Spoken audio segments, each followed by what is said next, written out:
एक दिन गौतम बुद्ध अपने शिष्यों के साथ एकदम शांत बैठे हुए थे। उन्हें इस प्रकार बैठे हुए देख शिष्य चिंतित हुए कि कहीं वह अस्वस्थ तो नहीं है। एक शिष्य ने उनसे पूछा कि आज वह मौन क्यों बैठे हैं, क्या शिष्यों से कोई गलती हो गई है। इसी बीच एक अन्य शिष्य ने पूछा कि क्या वह अस्वस्थ हैं, पर बुद्ध मौन रहे। तभी कुछ दूर खड़ा व्यक्ति जोर से चिल्लाया, आज मुझे सभा में बैठने की अनुमति क्यों नहीं दी गई है। बुद्ध आंखें बंद करके ध्यान मग्न हो गए।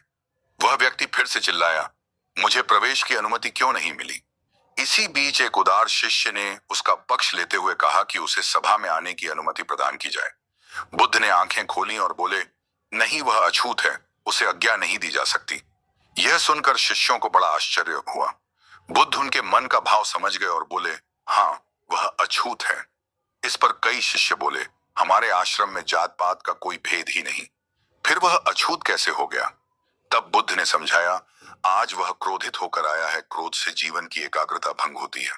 क्रोधी व्यक्ति प्राय मानसिक हिंसा कर बैठता है, इसलिए जब तक वह क्रोध में रहता है तब तक अछूत होता है, इसलिए उसे कुछ समय एकांत में खड़े रहना चाहिए। क्रोधित शिष्य भी बुद्ध की बातें सुन रहा था। पश्चाताप की अग्नि में तप कर वह समझ चुका था कि अहिंसा ही मनुष्य का महान कर्तव्य व परम धर्म है। वह बुद्ध के चरणों में गिर पड़ा और कभी क्रोध न करने का प्रण लिया। शिक्षा आशय यह है कि क्रोध के कारण व्यक्ति अनर्थ कर बैठता है और पश्चाताप उसे बाद में होता है जिसका कोई लाभ नहीं मिलता। इसलिए हमें क्रोध नहीं करना चाहिए। असल मायने में क्रोधित व्यक्ति अछूत हो जाता है और उसे अकेला छोड़ देना चाहिए। क्रोध करने से तन, मन और धन तीनों की हानि होती है।